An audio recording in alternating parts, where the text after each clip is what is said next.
Next week is the mid-season finale, and shit is hitting the fan. Let's talk about the Oval, y'all.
Hey, what's up, everybody, and welcome back to KRSTV. This is your boy Kenny. Now remember, subscribe to my channel and click that bell so you can get notifications every time I drop a video. Also, follow all the information I have in the description box as well as the comment section. Also, like this video, comment on this video, and share this video. Now, before I get started with this review, let me send a shout out to Metro Health DC. If you are in the DMV area and you're looking for quality health care, reach out to us at Metro Health DC. The number is in the description box and the comment section. And there's also a form that you can fill out, and someone from the outreach team will be in touch with you. Also, let me send a shout out to GMHC, which is Gay Men's Health Collaborative. If you are in the DMV area and would like to get tested for HIV, reach out to us at the GMHC crew for a home testing kit. You can have the kit mailed to you, or you can call and make a same-day appointment and come to our location to pick one up. And if you're interested in PrEP, which is HIV prevention medication, reach out to us at the GMHC crew for that as well. Also, if you're a fan of your boy here at KRSTV and would like to become one of my Black Diamonds, subscribe to my Patreon today. Black Diamonds, because in darkness, we still shine. For $5 a month, you get all of my YouTube content, as well as videos that are specifically for the Black Diamonds. And some of those videos I will share on YouTube, just to give everyone an idea of what the Black Diamonds is all about. Also, check out my YouTube partner, BK World Tube, which is the Black Netflix. You get shows like this one, The Oval, as well as the Haves and the Have-Nots, which will be returning, I think, June 2nd. So stay tuned for that. So, and it's their final season. So after you watch this review, go in my description box and comment section to check out BK World Tube. Now, this is The Oval Season 2, Episode 12, and the name of this episode is Misunderstood. Next week is the mid-season finale, and shit is hitting the fan. And this episode was fucking crazy. So let me begin. The episode opens up with Donald and Lily. They're kind of, throwing, fake pleasantries at each other. And Lily brings up, have you heard news about the president's, mistress? They're doing this promo about the 2 Secret Service people who she was allegedly having an affair with. And then she asks Donald, did the president kill her?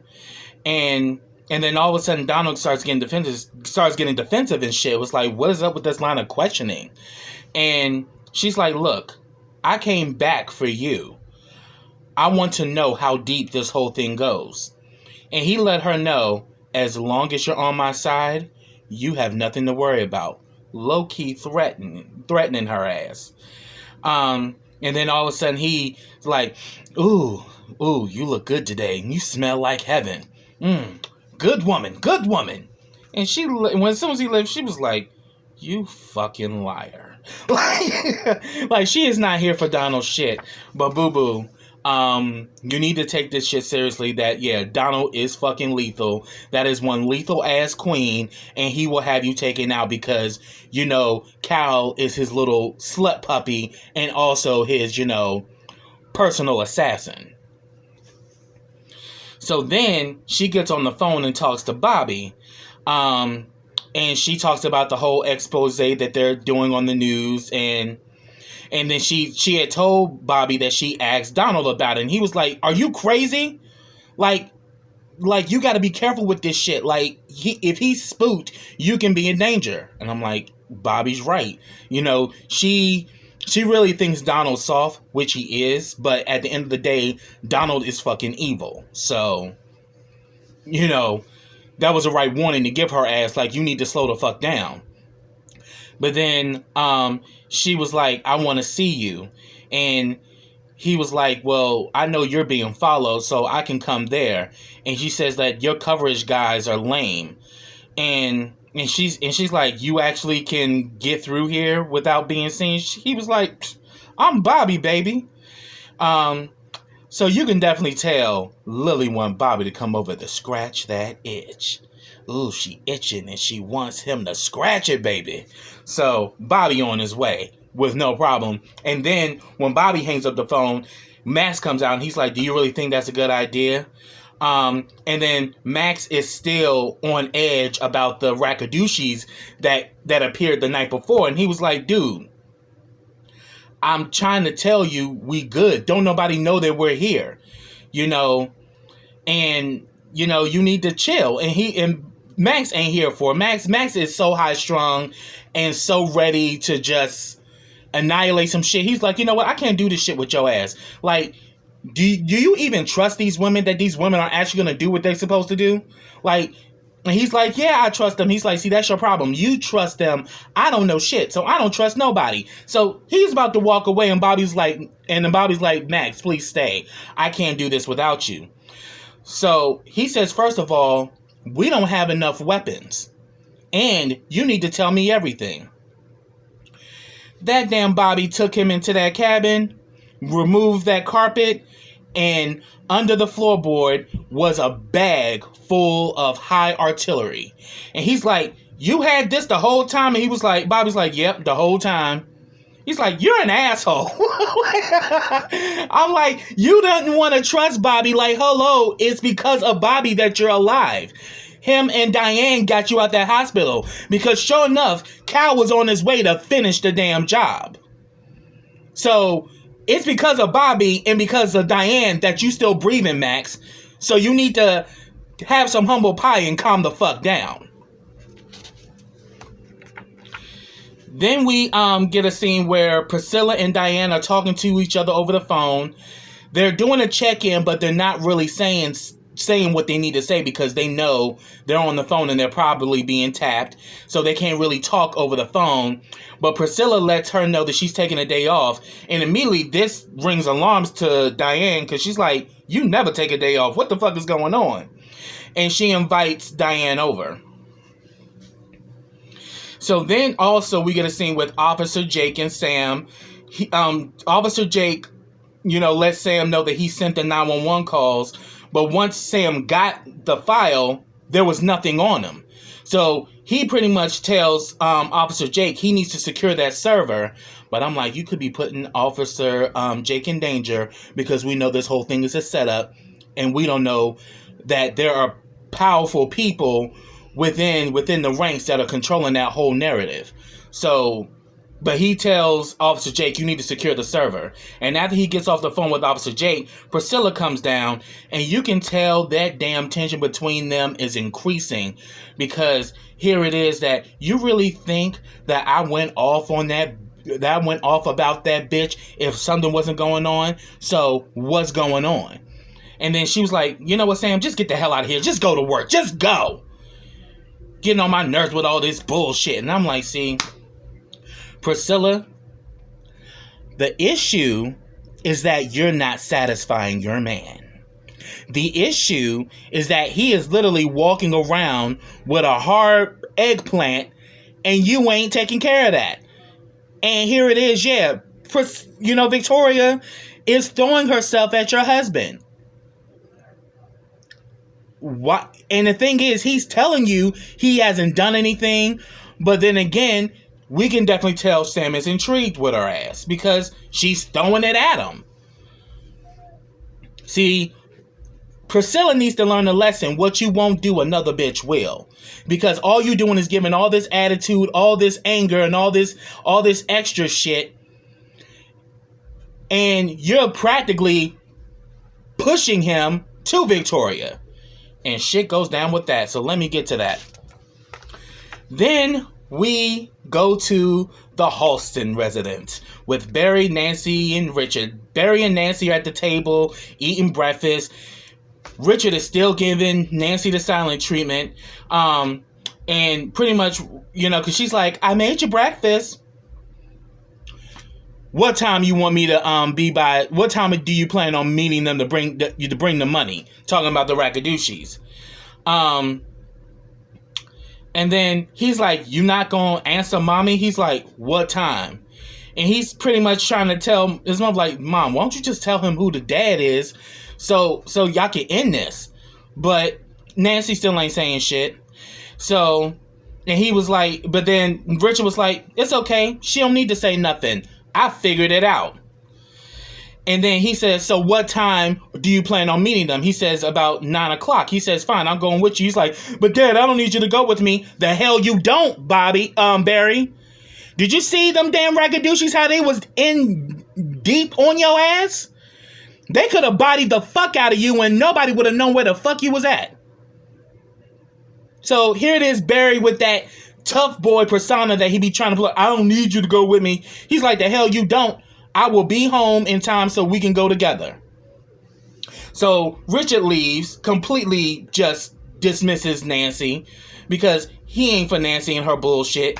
So then Nancy tries to have some pleasantries with Barry, and she was like, so where is Sharon? And he was like, I don't know and I don't care. He was like, no, you do care. Come on now. You do care about Sharon. And he's like, like Daddy cares about you right now? Oh, that motherfucking Nancy showed her royal ass and starts throwing plates at Barry saying, you got one more time to be disrespectful to me. I'm sick of your shit. And Barry was like, this type of anger you need to be taking out on Dad right now. And then she threw another plate at him. I'm like, Nancy, you for one talking about somebody being disrespectful, but you the most disrespectful bitch in the whole entire situation. You had a baby on Richard. You still ain't said who the father was. And you're the reason why Callie ended up in the hands of the Rakadushis, because after he told you not to let Ruth in, you did, and you got overpowered by them. Just like they was about to overpower Barry on the last episode. So, boo-boo, the only person that's disrespectful is you. Barry's just telling you the truth that you don't want to hear. And Barry just you're like, you know what, whatever. And he walked away. She's like, I'm sick of this bullshit. Yeah, you sick because you know damn well you need to come clean about what's going on, and that Richard ain't gonna let this shit go. As much as you trying to protect Richard, Richard's like, fuck that. You need to tell me who the baby daddy is. So then we get the scene with Dale and Kyle. Kyle is being an asshole, telling him to get up and to get out. He's getting high and shit. And Dale is like, you're an asshole. He's like, but fine, I'll get out so you can have fun with your little boyfriend. And then he was like, come on now, Dale. If you wanted to leave, you would have left last night. He says, how could I? You locked me in here. Like, here go Kyle with that evil shit. And then he's like, well, hell, I can still not let you leave and I can handcuff you to that post over there. It would be kind of fun, kind of making him like his little personal sex slave. And he's like, look, I need to leave, okay? Do you have the key to the front door? He's like, hey, you can bring it back. He said, hey, you can keep it and you can come over anytime. He's like, dude, I got to go to work. He's like, okay, fine. Have fun at the pharmacy. Dale's like, how the hell did you know that? He says, I'm Secret Service. We know everything. And just like I know everything, I know you will be back here later on tonight. And then this fool had the nerve to start dancing. I'm like, Kyle, you one crazy bitch. Like, crazy as hell. So then we see that Bobby finally comes through. He knocks on the bedroom door.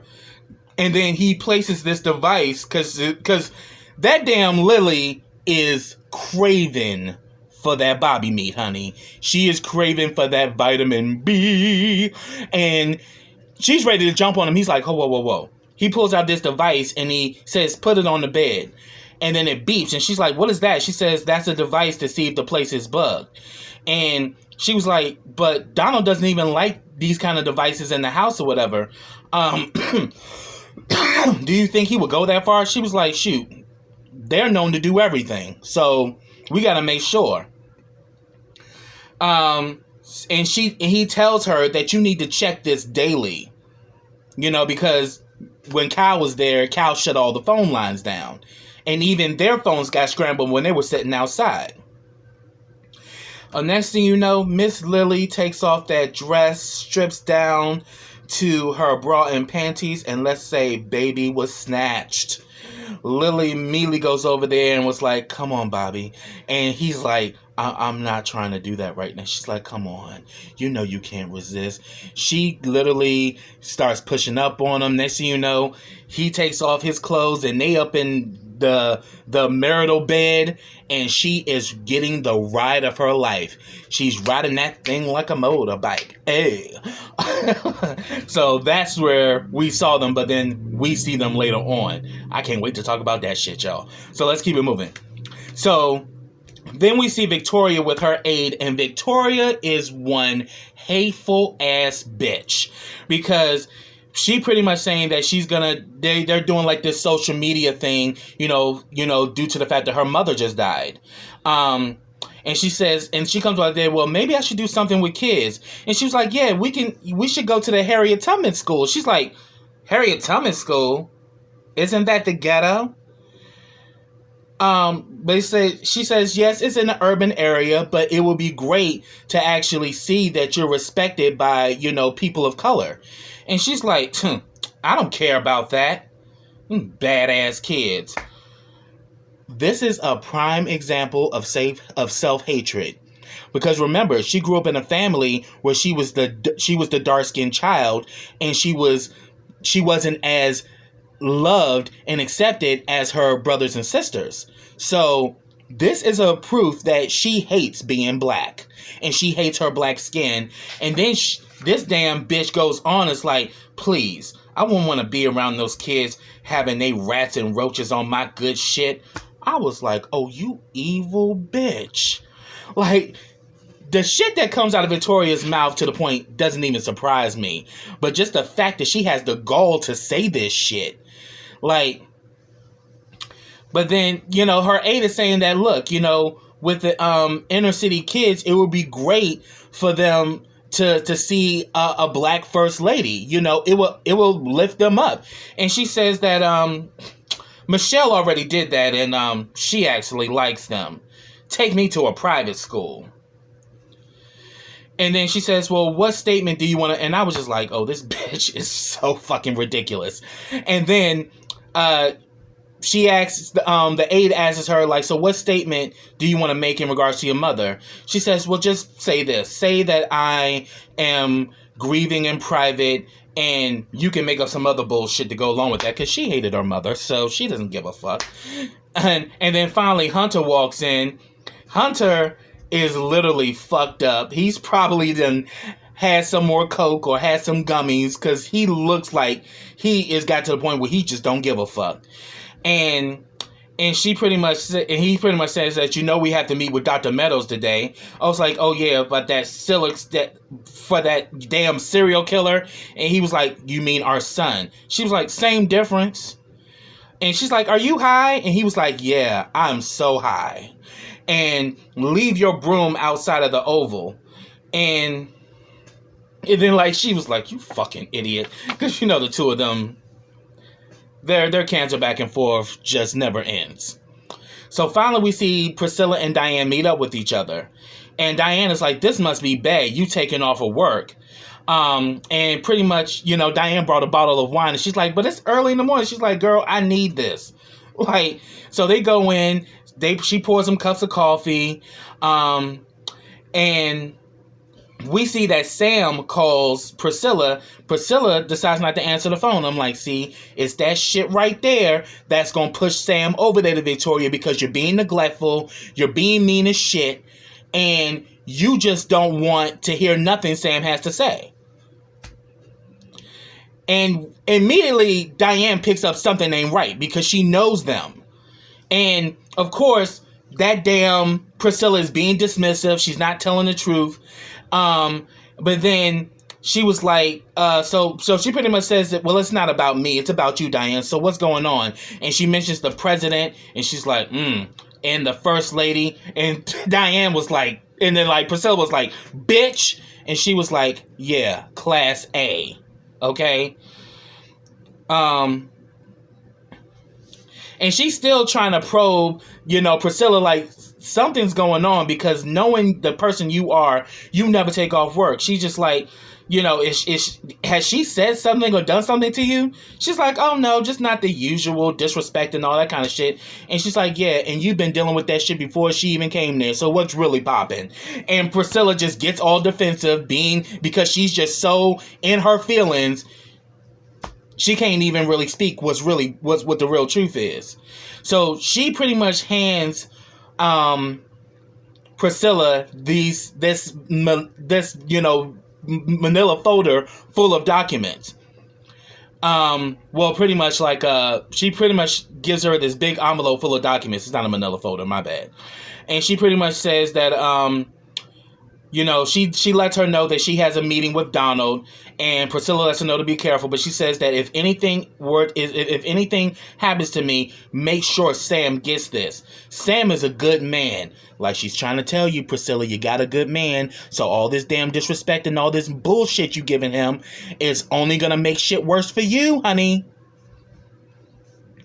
But she says that if you don't hear from me by 5 p.m., make sure Sam gets this.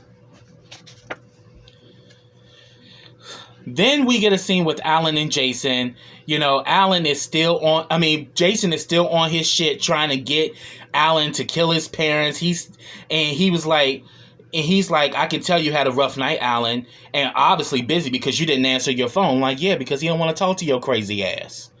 And he still starts talking about, the SS weapons and all this shit. He's like, look, stop. Just stop, all right? And then Jason goes in like, wow, she really hurt you. And he humiliated you. And before it could get any further, Donald walks in. Jason ends up leaving. And then he starts questioning Alan, like, what is he doing in here? She's like, I don't know. He just comes in here from time to time. And he's like, well, what for? And he's like, I don't know. And pretty much he tells him to give Diane clearance or whatever. And Donald can tell that Alan's bothered. But Donald is such a fucking bully and such a, is such a sick bastard. He likes to toy with him. Like, you can come and talk to me if you really need to. I'm here for you. He's like, yes, sir, I know. Because he can definitely tell Alan is over it. And then so pretty much that was it. So then Donald goes into his office and gets on the phone with Kyle. And pretty much he lets, he gets into his office. Kyle knocks on the other door, and Kyle comes in. Kyle's still being an asshole because he's mad that Lily is back in the house because he wants Lily's spot. Sour bitch. Anyway, they go back and forth, whatever, and he pretty much says that, the story now is unleashed. And that idiot, meaning, and then like, this is Donald talking, it says, and that idiot, meaning the president, fired the only person that could handle it. And then, in this conversation, Kyle admits that Max is alive, and I had to put on foundation to come to work because, yeah, Max fucked you up, bitch. And if it was up to Max, your ass would be dead right now, Kyle. Real talk. But then he pretty much tells Donald, look, if we're going to handle this situation, you need to give me permission to go nuclear. That damn Donald agrees. Nuclear meaning that he has complete autonomy and he can do whatever the fuck he wants. And then pretty much Donald tells Kyle, I don't want to see that guy at your place ever again. And then Kyle was like, and I don't want to see your wife ever again. He was like, you've been warned, Kyle.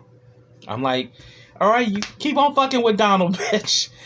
But it's obvious Kyle's in love with Donald, because if you weren't in love, you wouldn't be doing all this extra shit. And you just using Dale as pretty much, a side piece because you can't have what you want, which is Donald, because you just a lovesick puppy loving on a man that don't love you back. Tragic, bitch. Okay. So then, after that happens, Donald calls Hunter and says that, look, Diana's coming, and I need you to tell her that you're going to give her job back. And he was like, why? And he was like, because of your freedom. He's like, that's a crock of shit. He's like, Hunter? And he's like, yes, okay, fine. So then we get this interesting scene where the First Lady, the President, and Jason meet with Dr. Meadows. We can tell instantly that Hunter is more looking at Dr. Meadows' breasts than anything else. And pretty much, Victoria even clocked it. She was like, I'm trying to talk to the therapist. She was like, well, maybe you need to look at her eyes and stop looking at her breasts. And she was like, well, look at them. Her breasts are beautiful. They're nice. And she was like, yeah, and probably mine would be the same way if I had plastic surgery. He was like, we can arrange that. I was like, Hunter is so damn disrespectful. So then Victoria goes in about Jason being a killer and all of this shit. And pretty much she's like, do you know all of this? And she was like, yes, I know. Dr. Meadows already know that this family is dysfunctional as hell. But she doesn't know the full on in depth as to why they are. And she also knows that Jason has killed people and all of that. And she's like, well, Jason, what's going on what's going on in your mind hearing your mother say these things? And Jason comes clean. He says, my mother hates me. And she always has. I can see it when she looks at me. And then he says that when I was 5 years old, I didn't see neither one of them for a whole year. They missed all the holidays, Christmas, and they were on a campaign trail for that whole year. And then when I asked my mother, why did you leave me? She told me to grow the hell up. I'm like, yeah, because self-hatred. I mean, if you don't love yourself, how can you love anybody? There you go. Victoria hates her fucking self. And so clearly that's the reason why these kids are screwed up, and you're the reason why your son is a serial killer, because you've neglected him, and then also you're responsible because you neglected him, and Hunter's responsible because Hunter is a nasty piece of shit where he likes to do all these sadistic shit to women. Do you think this is the first time that he's seen his father do shit with women and shit? He probably been doing all this creeping and shit his whole entire life, and he's probably seen his father do a lot of sick shit with some of these side pieces that Hunter was coming in and out of the the offices and shit. So they both are the reasons why Jason is screwed up. And then pretty much that damn Victoria gets real defensive and saying that, look, you can deal with this spawn. I ain't got time for this shit. And she ends up leaving. And then she tells Jason, go to the other room and me and you gonna have a one-on-one. And Jason's upset. And then all of a sudden Hunter still looking at her like, yeah. So after you get done with him, won't you come back and let me know about his progress? And she says that she will. And she was like, yes. I'm ready to swim in that meadow. I'm like, Hunter is so fucking disgusted, child. So then we see that Diane finally arrives at the White House. She has to sit down with Donald, and pretty much he's like, look, this whole situation is now a shit show. And she's like, yeah, I know. And he's like, but only you can fix it. So she's like, so that means I got my job back? And he was like, yes. And she says, and the president? He's like, oh yeah, the president's on board. She's like, well, I want to hear from him. So they go off to go see Hunter. So all of a sudden, they come to see Hunter, and she asks Hunter why. And Hunter confirms that, yeah, I want you back. And she's like, well, why? He says that, look, I'm a man who admits when I'm beat. You got me. And then she says, okay, well, while I'm at it, why don't you tell me why the panties of a dead girl was in your office, and Agent Max, who happens to be still alive, has said that you tried to have him killed to cover it up. So, and like, that damn Donald was trying to control the situation, but Hunter was like, oh, no, I can answer that for you, baby. My son is a very sick boy. He killed Denise when I was in the bathroom, and we covered it up. Meaning me and Donald. We covered it up, and I was banging your aide until she slipped out of here with my DNA. So, we got a murder, sex scandal, assassination attempt, and I also need me a new squeeze. So, what you gonna do to fix all this? She's like, well, it seems that I'm gonna take this information to the FBI. Oh, that damn Hunter showed his royal ass and was like, nobody's going to the FBI. I'm the president of the United States, and nobody is gonna stand in the way of what is rightfully mine. I was like, oh, damn. So, you just have, a damn dictator all of a sudden. And she's like, Hunter, the president doesn't have absolute power. And he's like, well, you need to do your history. Have you heard about the 1973 OLM, which is in the Department of Justice, that a president cannot be tried or convicted while he's still in office? So, with that, you're shit out of luck. Get this bitch out of my sight. And she says, well, bitch, well, let me tell you something, bitch. This is still America.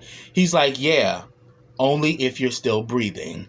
So she pretty much walks out because she's like, fuck you. I'm taking this shit to the FBI and I'm going to take you down. And I'm like, Diane, you have completely got swallowed up in the fucking sadistic web and she don't even know it. So Donald confronts Hunter. He's like, we had a plan and you just completely screwed it up, Hunter. And he's like, look, if I've not told you once, I told you a million fucking times. That bitch is your problem. Deal with it. So we see that Donald calls him and says that I need it handled now. So we already knew he was talking to Cal, but then he gets another call. He was like, what? What? I'm on my way. What was that about?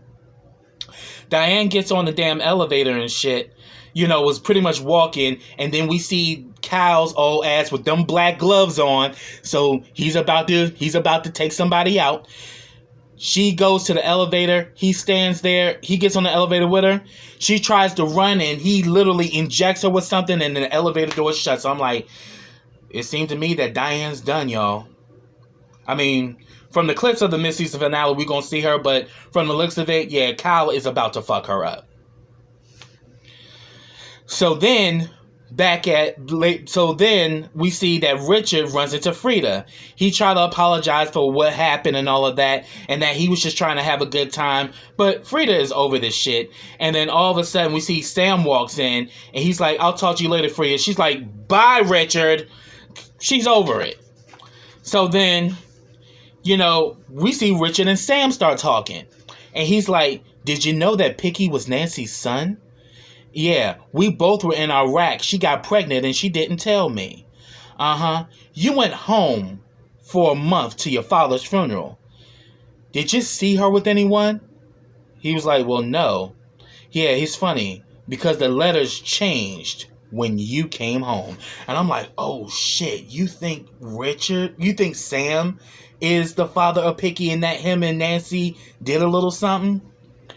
And he was like, I was gone 1 month, Richard. What do you mean? I was only gone 1 month. He's like, yeah. And in 9 months, Picky was born. So I'm like, oh shit. And he's like, you have something you need to tell me? And like Richard is kind of thrown off, like, you would think I would do something like this? But then before Sam could even answer, the SS comes in and says that the First Lady wants Sam. He's like, can you tell her I'll be there in a second? He's like, I don't think she's gonna wait. So he tells Richard that we'll talk about this later. He goes in there to see Victoria. Victoria is all trying to play like she's so distraught, like, these damn kids blame you for everything. But we all knew that this was a ploy to get Sam alone, and she knew that Priscilla's ass wasn't there. And then, because she immediately goes in, I didn't see your wife. And he was like, she wasn't feeling well today. She's like, you need, like, for somebody to be SS, you need to learn a lot better. And she was like, I'm turning you on, and the body doesn't lie. And he was like, look, my heart is with my wife. She's like, I don't want your heart. She can have that. You know, and then the next thing you know, she unbuttons her dress and she's sharing her little, you know, bra and panties and everything. And she's like, come on. Come on. And you know, the fact that he's backed up and he ain't had none in a minute. Oh, he can't resist no more. He turns her around, pulls down his pants, and Lily starts hitting it from the back. I'm like, Sam, you gonna regret you did this shit. I get it why you went in, because Priscilla's doing the most, but you don't realize that bitch Victoria is evil, and trust and believe she's gonna use that shit to hold it over your head because she wants you to be her bitch. So then we go back to Lily and Bobby. She's riding that thing like a motorbike, you know, giving it, you know, just loving it. And next thing you know, we see Donald walks in and to see the two of them screwing. And then all of a sudden, that damn Bobby pulls and was like, you take one step and I'll blow your brains out. And that's where it ended. I was like, oh, this shit is good. Oh, this damn mid-season finale is going to be fucking fire. But that's what I have, y'all. If I missed anything, get down in the comments and let me know your thoughts. But, yeah. This mid-season finale is going to be fucking crazy. So until next time, everybody, take care.